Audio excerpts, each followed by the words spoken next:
Ladies and gentlemen, hit subscribe to this channel right now. Go to H.A. Goodman's other channel after this. To my super chat, I can't do this without you. Let's get started. This is huge. This is page 18 of the Durham probe annex, the Durham annex that they declassified and released, that Pam Bondi and Kash Patel and the Director of National Intelligence, Tulsi Gabbard, released along with the ODNI report on Brennan. You'll hear Brennan and others in a second. You will hear Brennan committing perjury. He is almost certainly going to be indicted, arrested, prosecuted, almost certainly convicted. He'll be indicted for sure. Let's say 99% chance he's indicted. Let's just say that instead of for sure. But 99% he will be indicted. Page 18 of the Durham probe. This is huge. In the days and weeks following the receipt of sensitive intelligence, multiple high-ranking U.S. officials received reports and briefings conveying or summarizing, among other information, the intelligence concerning the purported plan by the Clinton campaign. For instance, on August 3, 2016, during a meeting at the White House, CIA Director Brennan briefed President Obama, Biden, DNI Clapper, Comey, and other U.S. officials regarding Russian interference efforts, as well as intelligence received concerning the referenced plan by the Clinton campaign. Brennan's handwritten note states, in part, we're getting additional insight into Russian activities that cite alleged approval by Hillary Clinton on July 26 of a proposed plan from one of her foreign policy advisors to vilify Donald Trump by stirring up a scandal claiming Russian interference by the Russian security services. This is during the time she purchased the Steele dossier. This was known to the United States government, Brennan, Comey, McCabe, all of them. They all Clapper, they all knew. Now check this out. This, ladies and gentlemen, is the perjury trap in addition to everything else they face in terms of conspiracy statutes. Did John Brennan lie to Congress? Let me just read a couple things actually before you answer that. 2 years ago, we had Mr. Brennan in for an interview, and I asked him, how'd you learn about the dossier in December of 2016? Mr. Brennan replied, I received a copy of it from the FBI, and the CIA was very much opposed to having any reference or inclusion of the Steele dossier in the intelligence community assessment. That's what John Brennan told the United States Congress. 7 weeks ago, the Director of National Intelligence told us this: John Brennan lied and denied using the dossier in the intelligence community assessment because he knew it was discredited.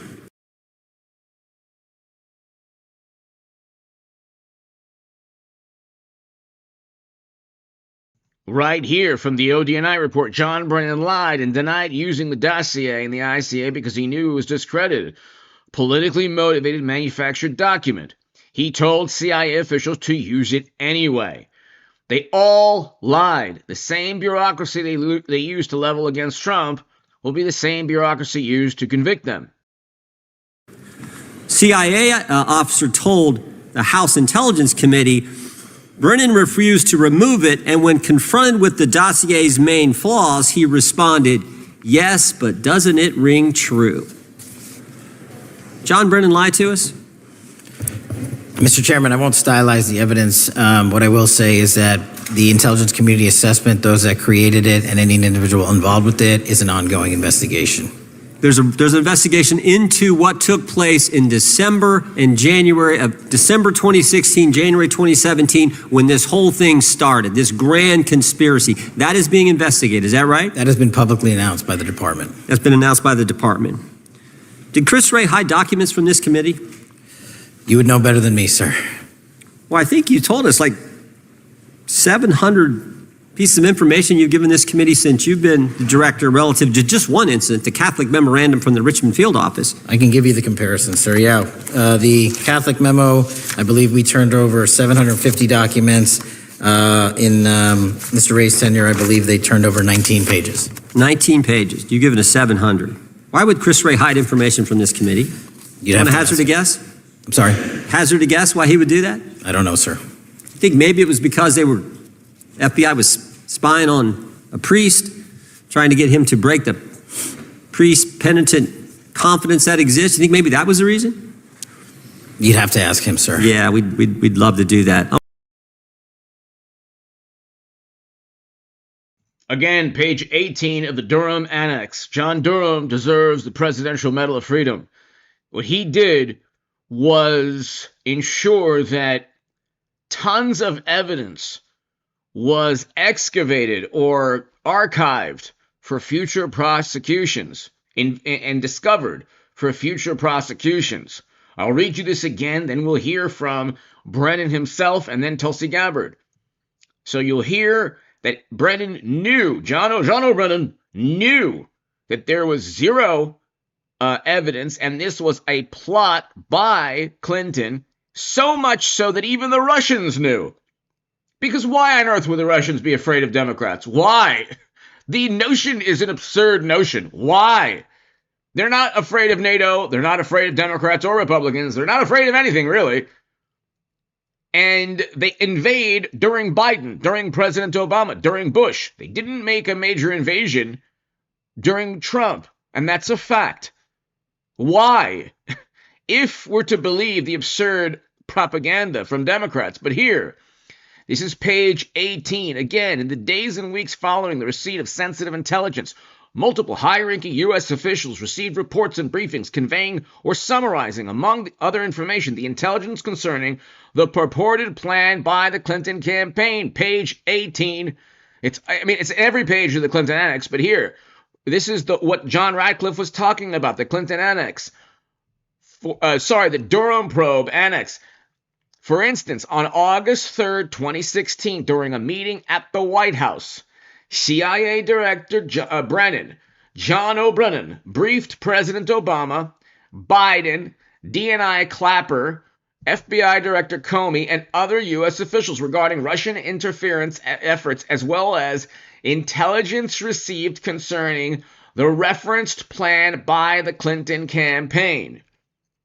Brennan's handwritten notes state, in part, we're getting additional insight into Russian activities that cite alleged approval by Hillary Clinton on the 26th of July of a proposed plan from one of her foreign policy advisors to vilify Donald Trump by stirring up a scandal claiming Russian interference by Russian security services.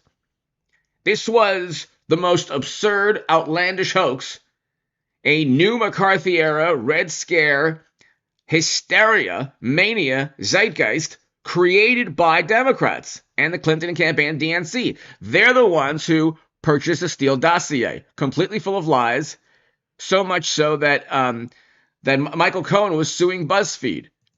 Okay, but let's listen to this. You heard, you read the Durham Annex.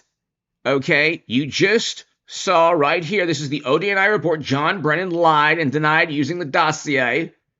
Now let's read this. Let's listen to Brennan in his own words. Thank you, Mr. Chairman. Mr. Director, if you could just take a quick minute before I start with my line of questioning with regard to what happened last night in Manchester, to do whatever you can, the best you can from your expert opinion, to try to reassure the American people that what we do in this country and what we're trying to do would help thwart and stop any kind of similar activity here in the future. If you could help try to put American minds at ease briefly, I would appreciate any words that you might have of advice.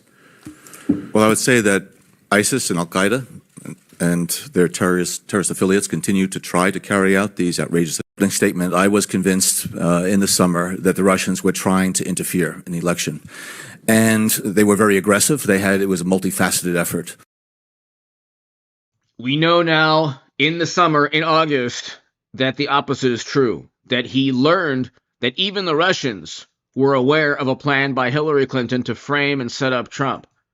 For our election, the Russians interfering with our election, whether it be through the RT or propaganda or whatever, we know that that has now unfortunately become the new norm and something that we're all going to have to deal with.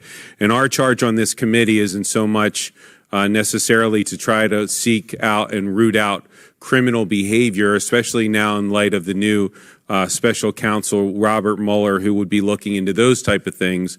But for us on the intelligence committees, whether it be here or in the Senate, to try to improve the intelligence community's ability to do our jobs and to make a report, a recommendation to you and the new administration as to how we better defend ourselves against what Russia and or others may be trying to do with regard to affecting our republic and our democracy. And in doing so, if we do find any kind of criminal behavior, I think that the minority would agree that those type of that type of information would be referred to the Justice Department, which is the proper jurisdiction. But with regard to the main question at hand, in your experience with the Russian trying to involve themselves in our election, did you ever find any evidence, as the ranking member spoke of collusion while you were the director, did you find direct evidence of collusion between the Trump campaign and Putin and Moscow while you were there? This is one of the examples of perjury, misleading Congress, and one of the conspiracy statutes that will eventually be leveled against Brennan, Comey, and others. This will be used, this testimony right here. This is very important, ladies and gentlemen. This ties into exactly what we found out on page 18 of the Durham Annex.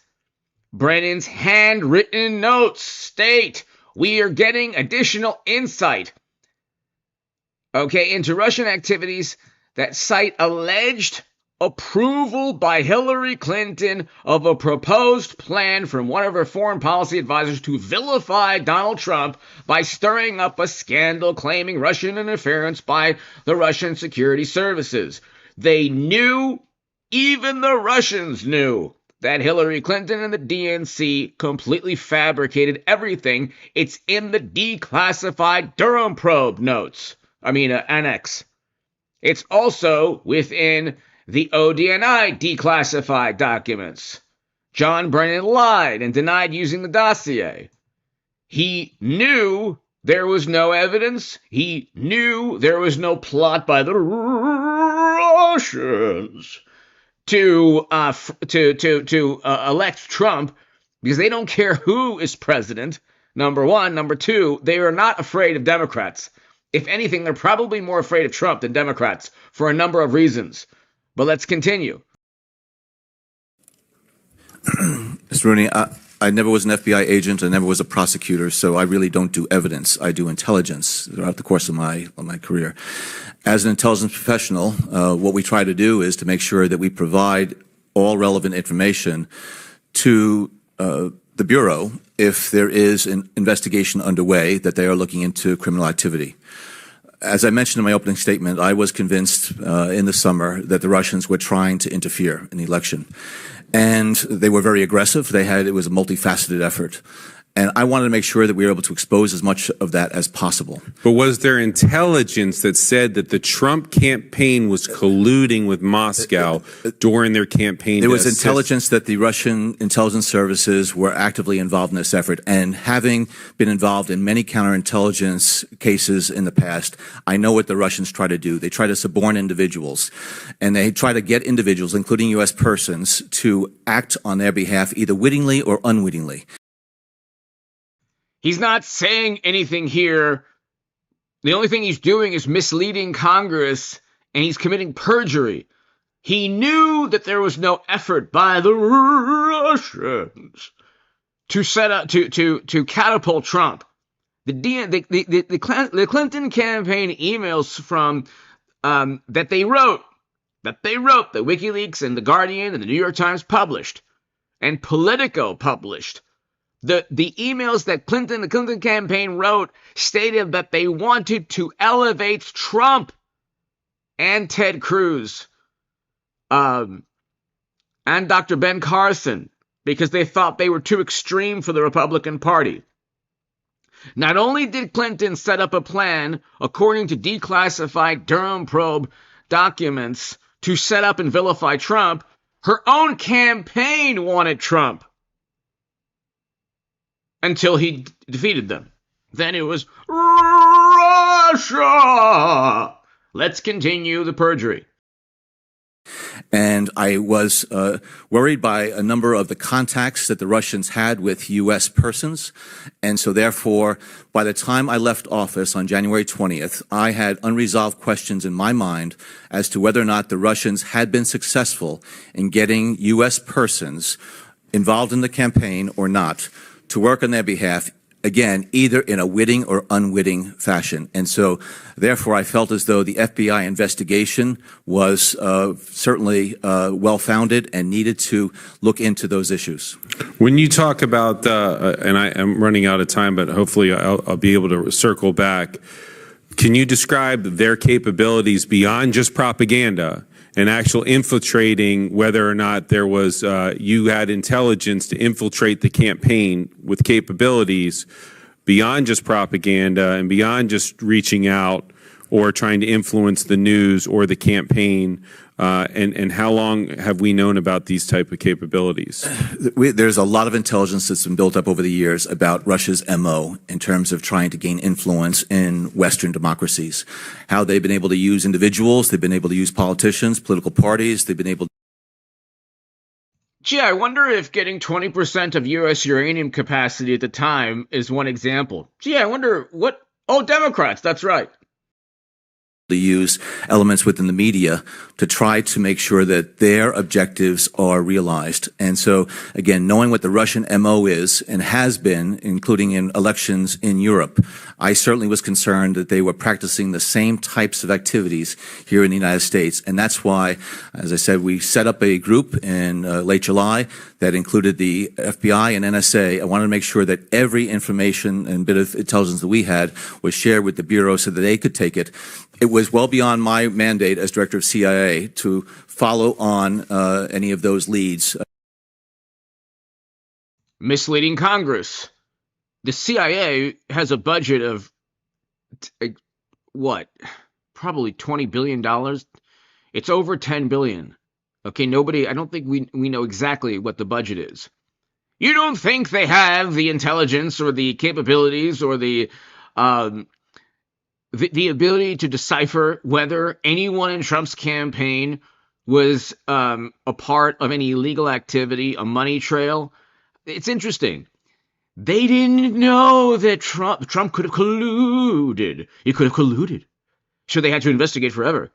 The CIA has historically been involved in coups and overthrowing governments, and they don't have the capability to know if Russia actually has a candidate, a Manchurian candidate in the United States of America. Of course they do. They didn't have to give it to the FBI. He passed the dossier and the Clinton-created myth to the FBI so then they could investigate with Crossfire Hurricane.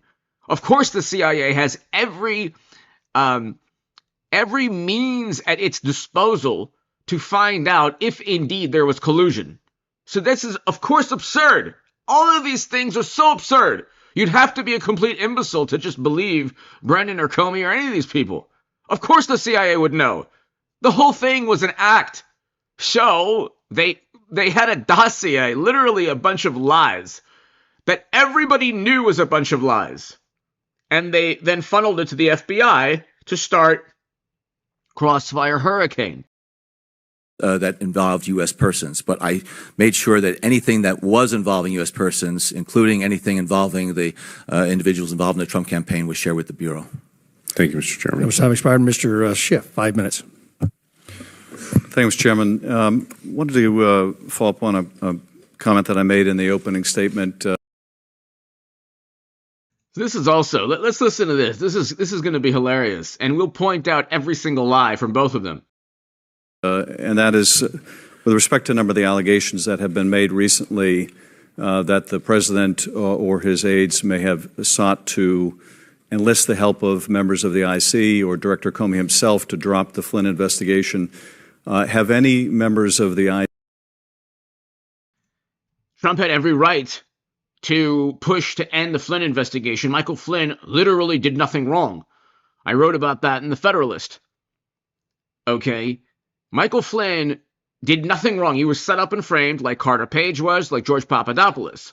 They needed public relations investigations because the hysteria was so strong. They couldn't, the cognitive dissonance of Trump defeating them was so powerful. And the hysteria that they wanted, that was the retribution they wanted. They wanted endless investigations. They couldn't believe that they had lost to Trump. They never acknowledged, these are the deniers. These are the election deniers from day one.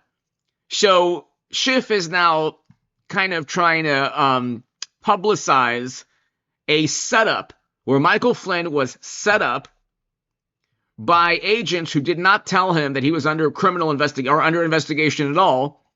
McCabe convinced him that he didn't need an attorney there, or however it happened. Michael Flynn spoke to two agents that were a part of the Clinton, almost certainly a part of the Clinton cover-up, one of whom almost certainly was a part of the Clinton cover-up. One of them, I think, or both of them, I think one of them interviewed Clinton right before, they couldn't find intent for top secret intel being on servers. The whole thing was so absurd. But let's continue. I see shared with you their concerns that the president was attempting to enlist the help of people within the intelligence community to drop the Flynn investigation. No, sir.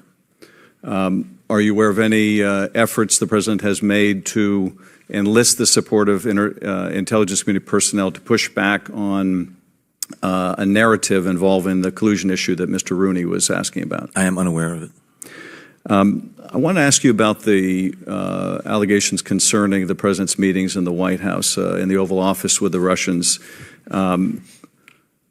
First, what concerns you might have if the allegations are accurate about sharing information that we may have obtained from an intelligence partner.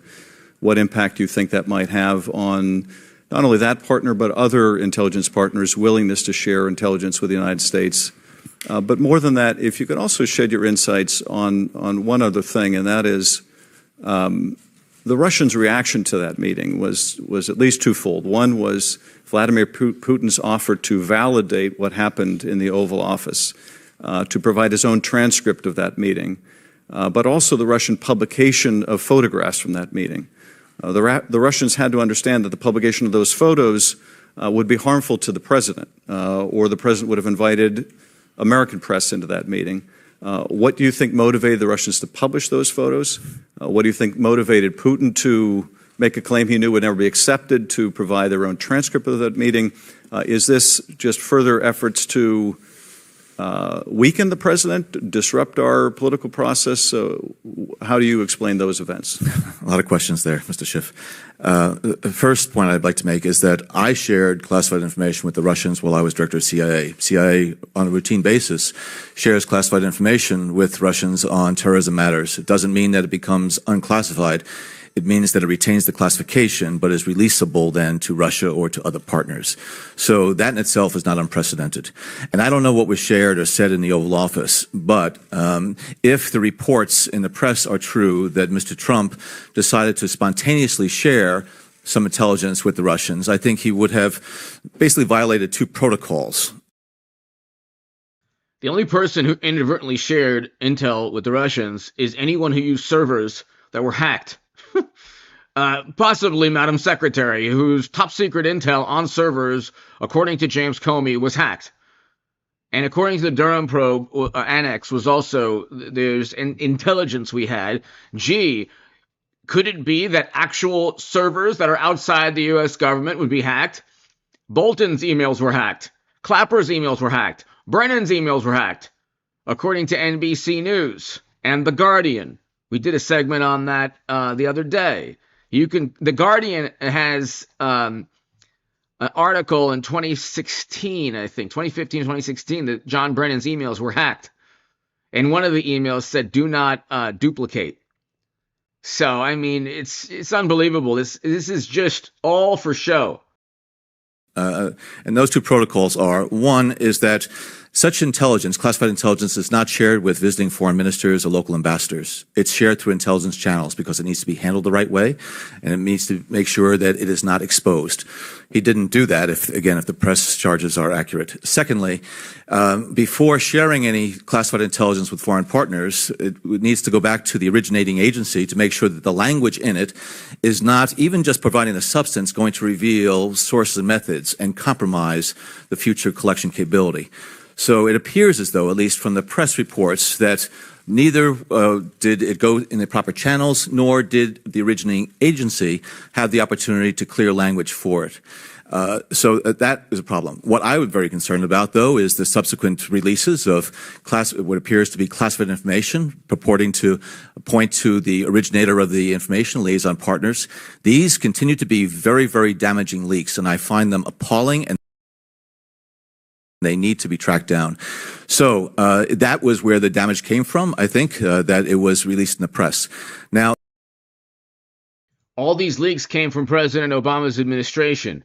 The Inspector General, Michael Horowitz, said that's all they were doing, was just leaking information left and right, especially the Federal Bureau of Investigation under Comey. Even Loretta Lynch stated that the leaking was to President Obama's Attorney General. Stated that there was too much leaking going on. So he finds it appalling, but they leaked all this information to the Wall Street Journal. To let's just say left-leaning publications, including the Washington Post, New York Times, and others. Now, the Russians are watching very carefully what's going on in Washington right now, and they will try to exploit it for their own purposes, and to see whether or not they can further, seed partisan animosity here in Washington and try to roil the waters, the political waters here. And so even though the election is over, I think Mr. Putin and Russian intelligence services are trying to actively exploit what is going on now in Washington to their benefit and to our detriment. Falpa, again, on Mr. Rooney's questions, when you had these concerns raised about the Russian efforts and their potential effort to suborn U.S. persons to their cause in the hacking operation. To suborn U.S. persons to their cause. What does this even mean? To suborn? To pay them money? To pay money to? Because the CIA would know that. So they had nothing concrete with Trump. They made up everything. Was he paid by Russia? No. Did he have emails hacked by Russia? No. Did he have a foundation that where people were giving money to facilitate a uranium sale? No. Were there photos of Trump and Russians? No. Was there a video? Closed caption footage? What did they have? Oh, they had a meeting with George Papadopoulos, where exculpatory evidence was withheld. They set up and framed Michael Flynn because of a conversation with a Russian ambassador, which literally was on tape. And the tape showed he said nothing illegal or wrong or unethical. What did they have on Trump? They had a Steele dossier that Schiff almost certainly knew about, that literally was purchased by Clinton, which we know now from the page 18 of the Durham Annex. And we know that Brennan knew also about a proposed plan from one of her foreign policy advisors to vilify Donald Trump by stirring up a scandal claiming Russian interference by the Russian security services. The whole thing was a decade-long farce. Did you take steps to set up an organizational structure to analyze the Russian campaign so that members of the FBI, CIA... Did you take steps to set up an organizational structure? This is complete nonsense. Yes, it's called the CIA. That's the organizational structure. And then this is the dossier that was filtered through to the... Brennan knew the whole thing. They all knew it was a setup. They all framed Trump. The conspiracy statutes will likely take 5, 6, 7 months, but then they'll probably go ahead and start indicting people on perjury before then, just like they did with Comey. Bolton, the Bolton issue, they can indict Clinton and others, almost certainly, before the conspiracy statutes and before the perjury on the Durham probe. Because all of these people almost certainly had classified intelligence like Bolton did on private email. The NSA and other agencies would look at these allegations in a cohesive fashion. Yes, and I also recognize that this was an exceptionally sensitive issue, an active counterintelligence case, trying to stop and uncover what the Russian intelligence activities were in the midst of a hotly debated presidential campaign. Not one vote was altered because of anything any other country did or the Russians did. Not one vote. The NSA stated that. And why? It was Comey's letter, in addition to cheating Bernie Sanders, in addition to Clinton with top secret emails on servers that was a complete setup, a cover-up. The Democrats cheated their most popular candidate, Bernard Sanders. Thank you, Debbie, for cheating me. Let me know whenever you want me to say that Trump is the most dangerous president of all time, so we can catapult him to 2 terms. And my movement can become a bowel movement. The Bernie Sanders movement. Bernie Sanders was cheated in a farce of a primary. What they did to Biden was even worse. Biden won his primary. Okay, Biden won his primary. Okay, the man won his primary. And they still kicked him. They still cheated him. They don't have functioning primaries. And then Comey wrote the Comey letter because under oath he stated that Uma Abedin, this is to Dianne Feinstein, he stated to Dianne Feinstein that Uma Abedin was forwarding classified data to Anthony Weiner. The fiasco was so absurd. The whole thing was so absurd. That's why you should hit subscribe to this channel, because I'm dealing with public record. This is public record, public record. It's all public record. Okay? You'd have to be an imbecile not to realize that they set up and framed Trump. And they're all going to get indicted and prosecuted. That included information that may have involved U.S. persons' contacts with Russia, whether they be benign or not. And so therefore, one of the key pieces of any type of counterintelligence effort is to compartment that effort so that your operators, your investigators, your collectors can continue to uncover what the Russians were doing.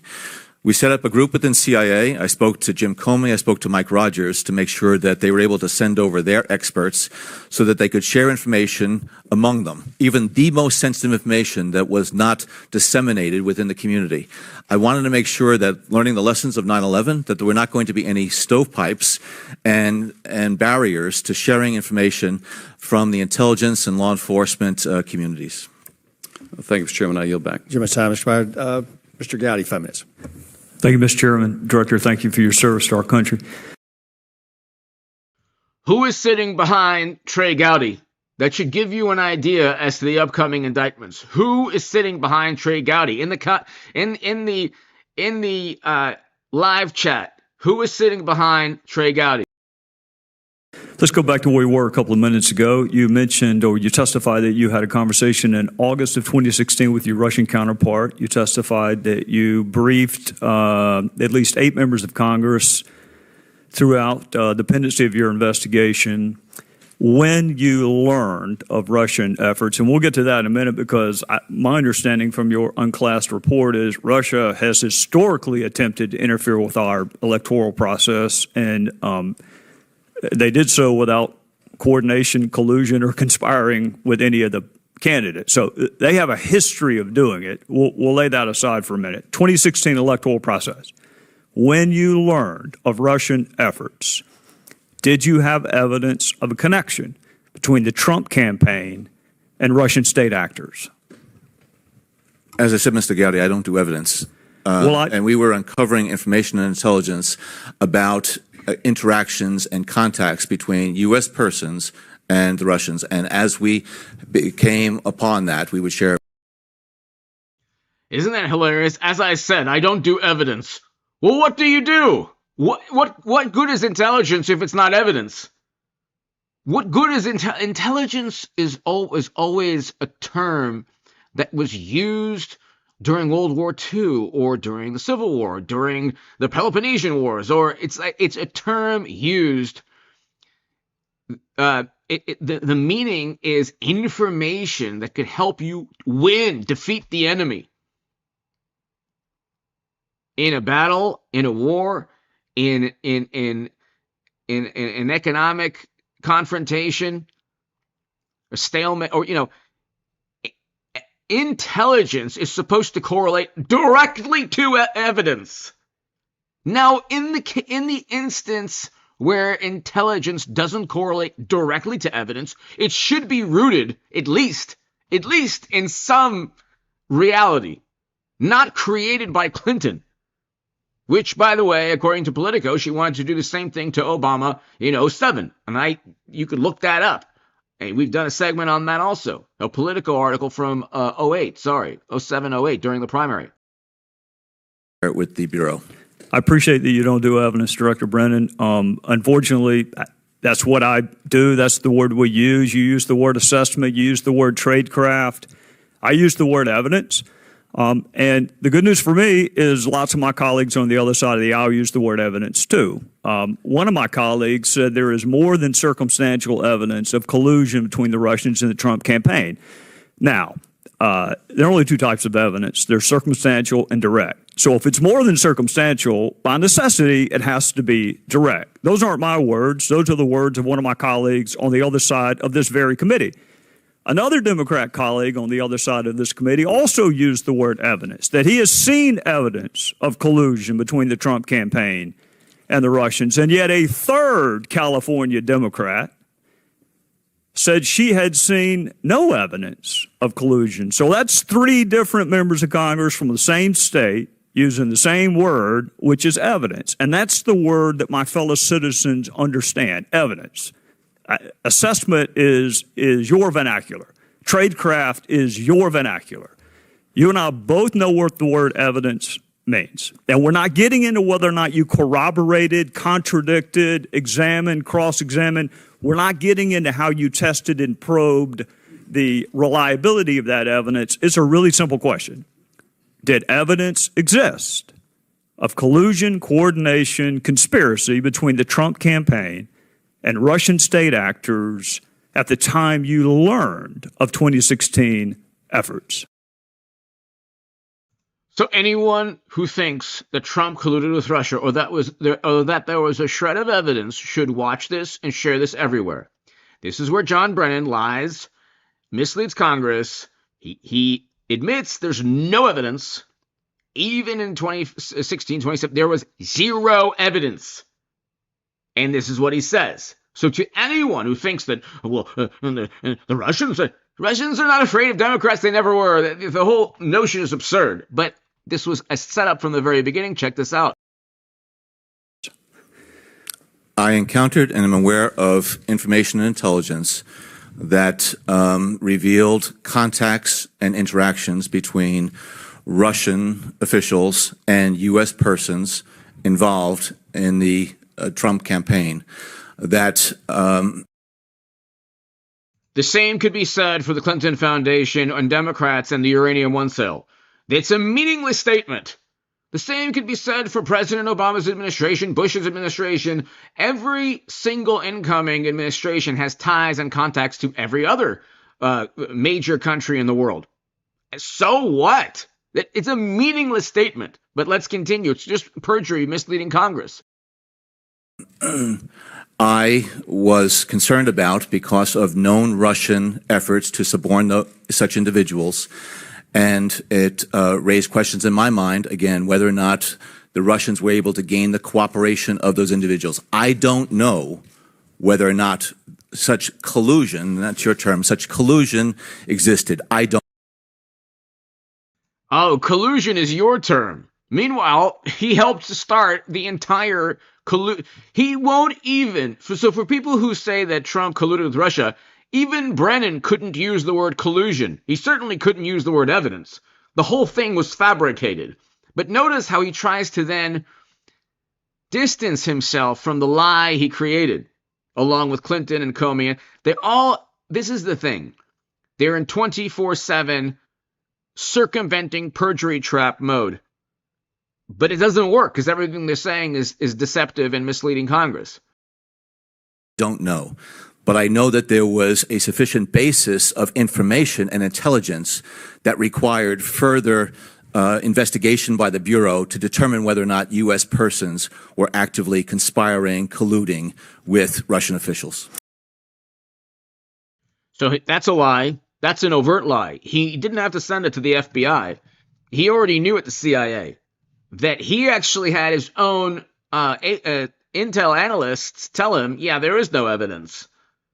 That's why he can't say there's evidence. Why would you then give it to the FBI when you couldn't find evidence at the CIA, which probably has more capability and more at its disposal to decipher whether something is true or not?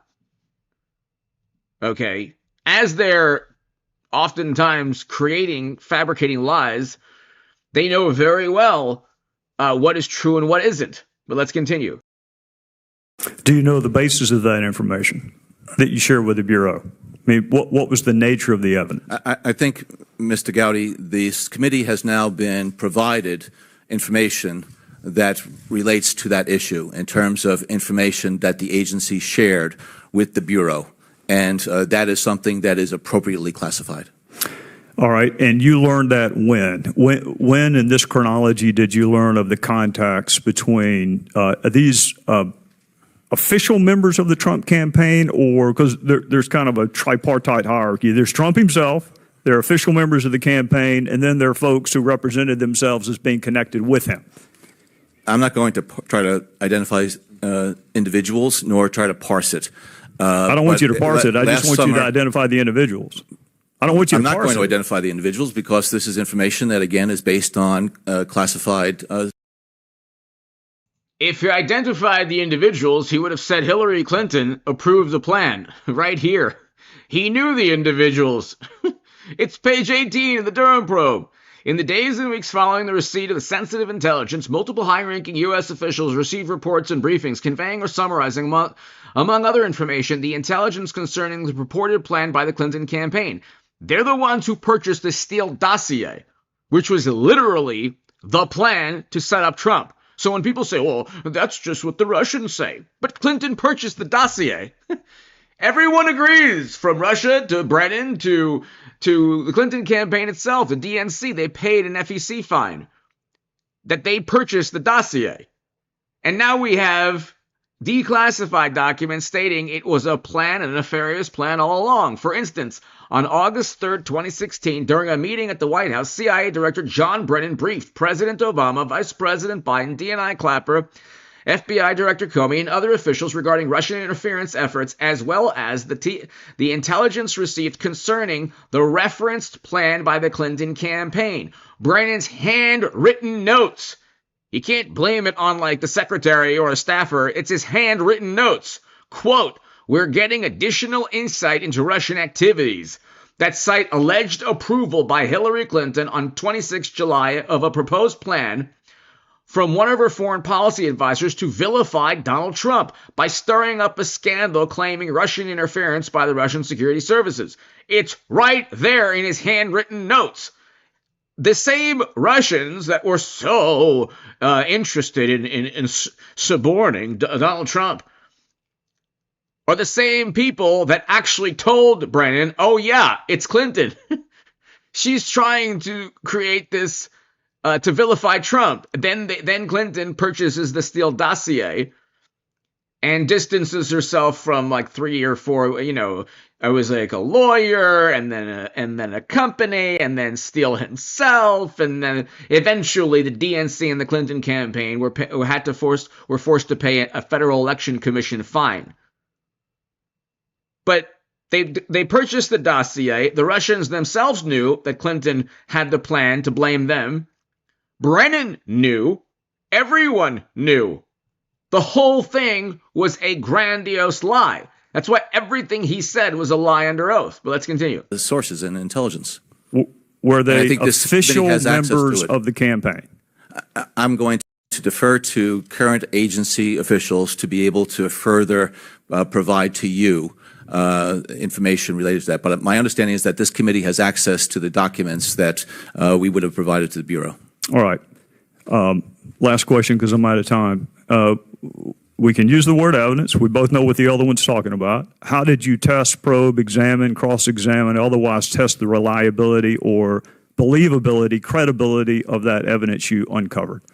I made sure that the components within CIA that have responsible for counterintelligence, cyber, and Russia were actively working to understand as much as possible about the reliability, accuracy of the information that they already collected.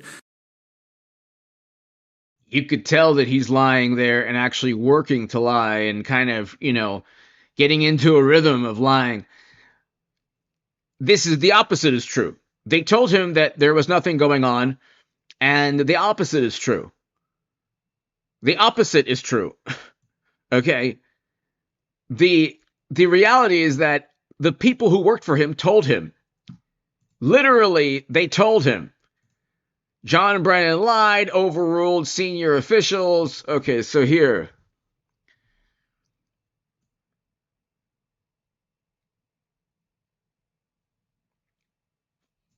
Brennan overruled senior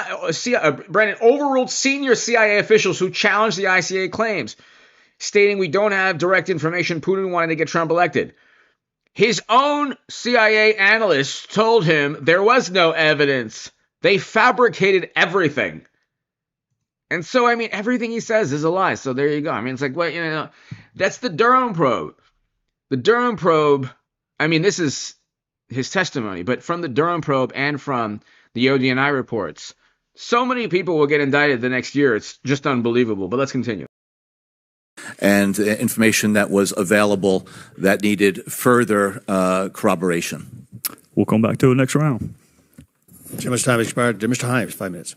Thank you, Mr. Chairman, and thank you, Director Brennan, for being here. It's good to see you again.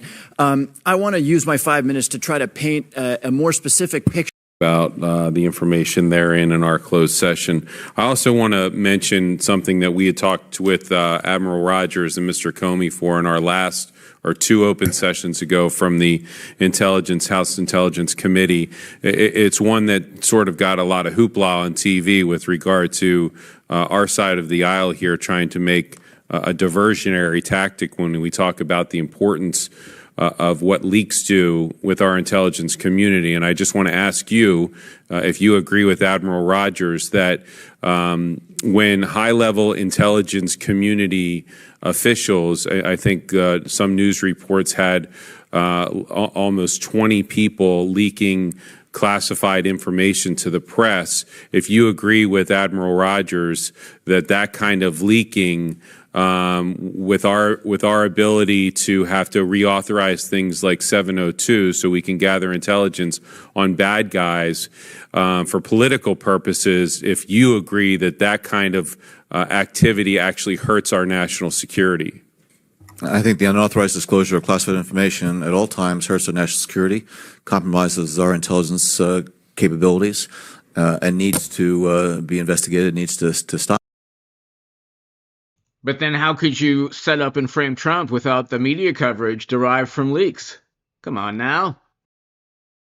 Absolutely. Thank you.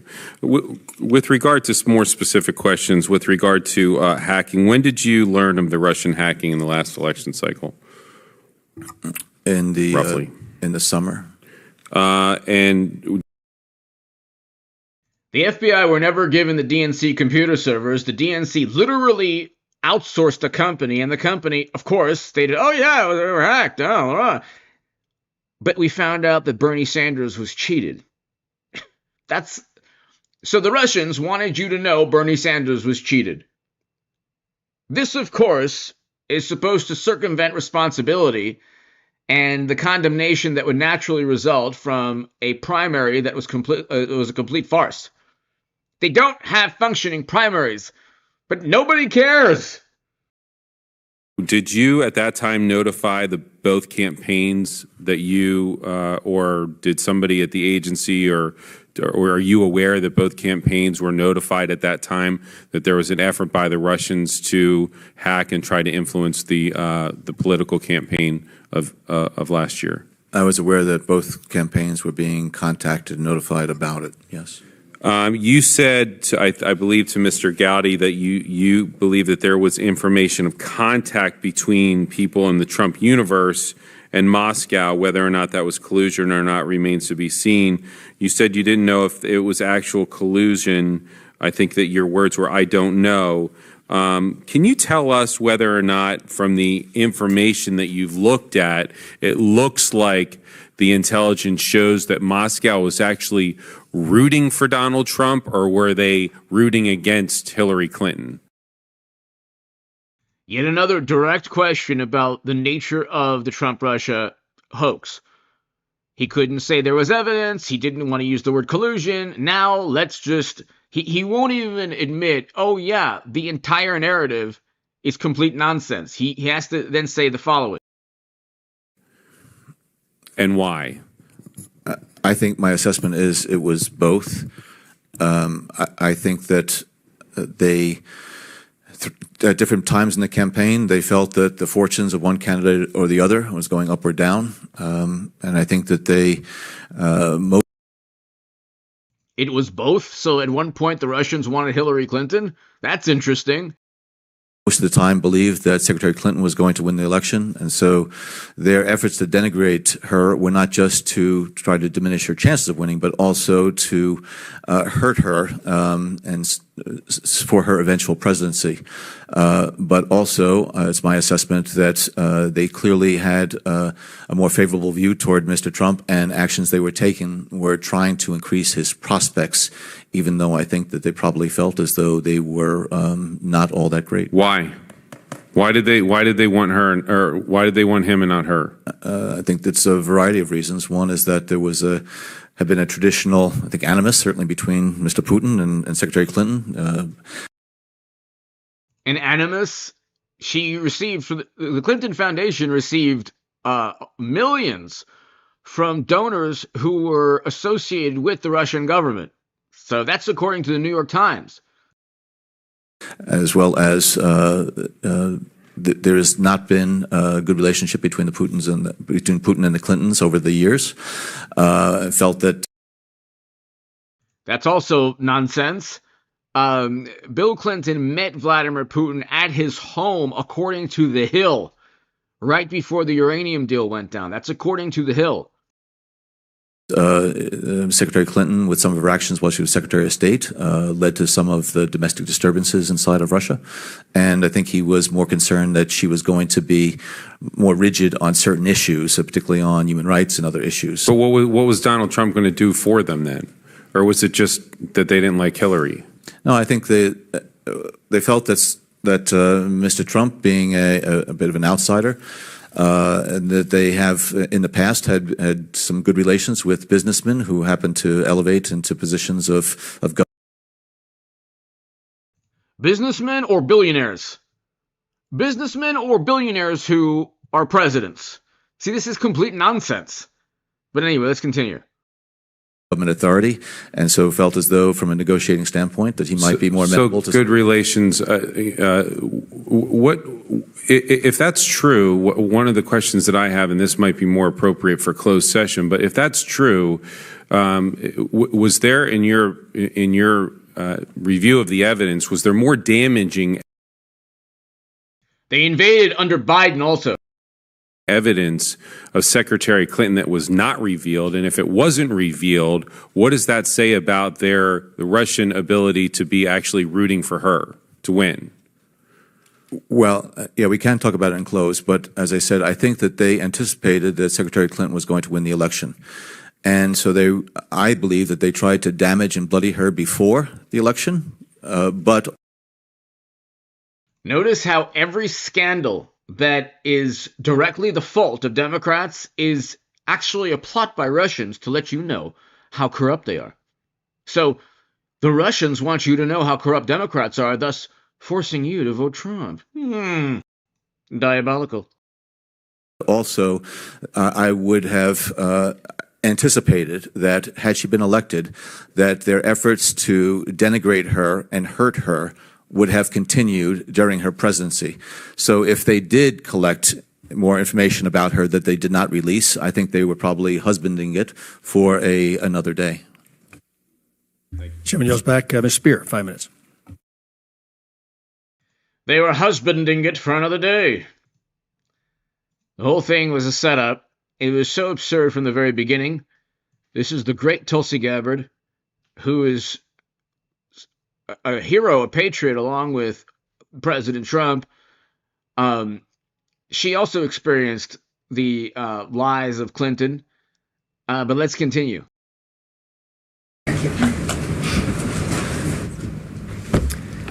Thank you very much. Good afternoon.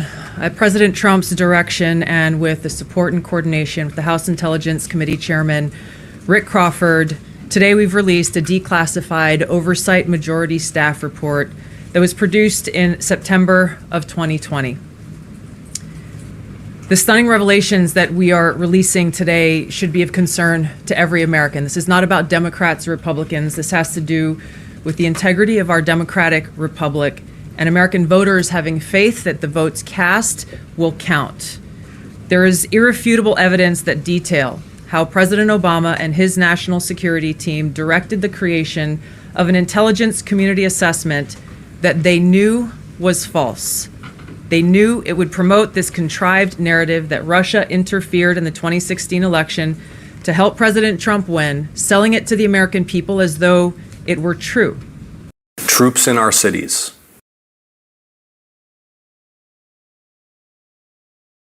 The report that we released today shows in great detail how they carried this out. They manufactured findings from shoddy sources. They suppressed evidence and credible intelligence that disproved their false claims. They disobeyed traditional tradecraft intelligence community standards and withheld the truth from the American people. In doing so, they conspired to subvert the will of the American people who elected Donald Trump in that election in November of 2016. They worked with their partners in the media to promote this lie, ultimately to undermine the legitimacy of President Trump and launching what would be a years-long coup against him and his administration. We're here today because the American people deserve the truth, they deserve accountability, and they deserve justice.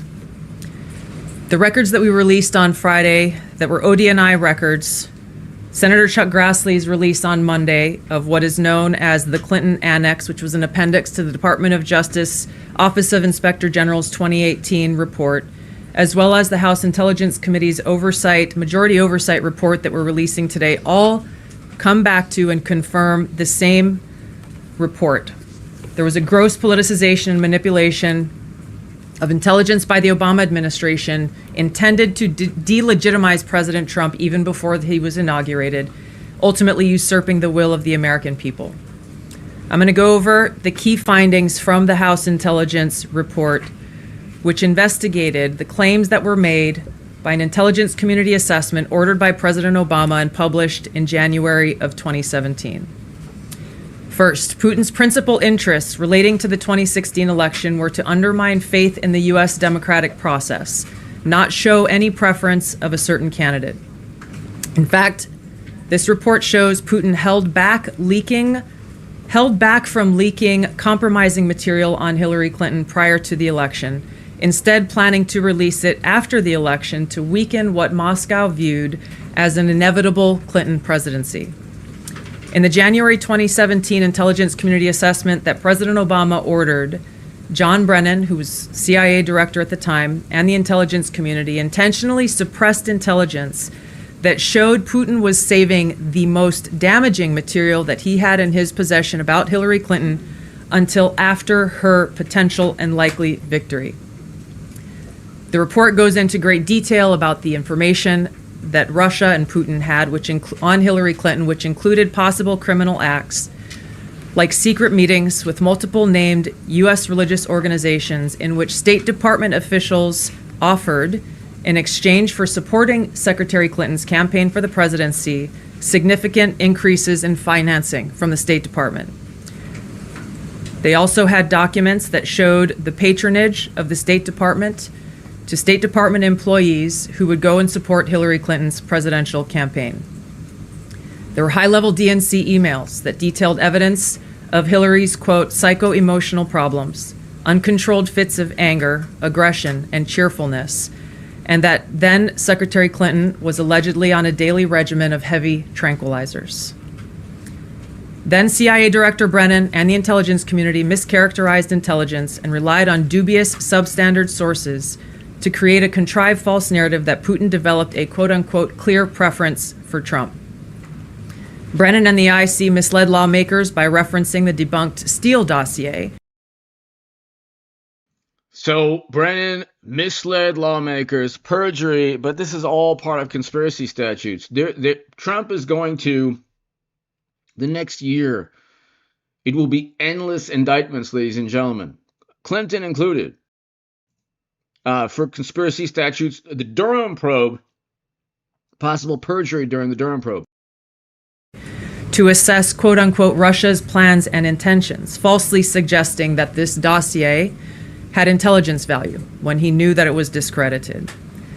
The intelligence community excluded significant intelligence and ignored or debunked Steele dossier to assess. Then Secretary Clinton was allegedly on a daily regimen of heavy tranquilizers. Then CIA Director Brennan and the intelligence community mischaracterized intelligence and relied on dubious substandard sources to create a contrived false narrative that Putin developed a quote-unquote clear preference for Trump. Brennan and the IC misled lawmakers by referencing the debunked Steele dossier to assess quote-unquote Russia's plans and intentions, falsely suggesting that this dossier had intelligence value when he knew that it was discredited. The intelligence community excluded significant intelligence and ignored or selectively quoted reliable intelligence that contradicted the intelligence community assessment's key findings on Putin's alleged support for Trump. We will continue this later this evening. Hit subscribe to this channel. To everyone here, God bless you all. Thank you all. I'll see you at about 10:30 p.m. Eastern for the next live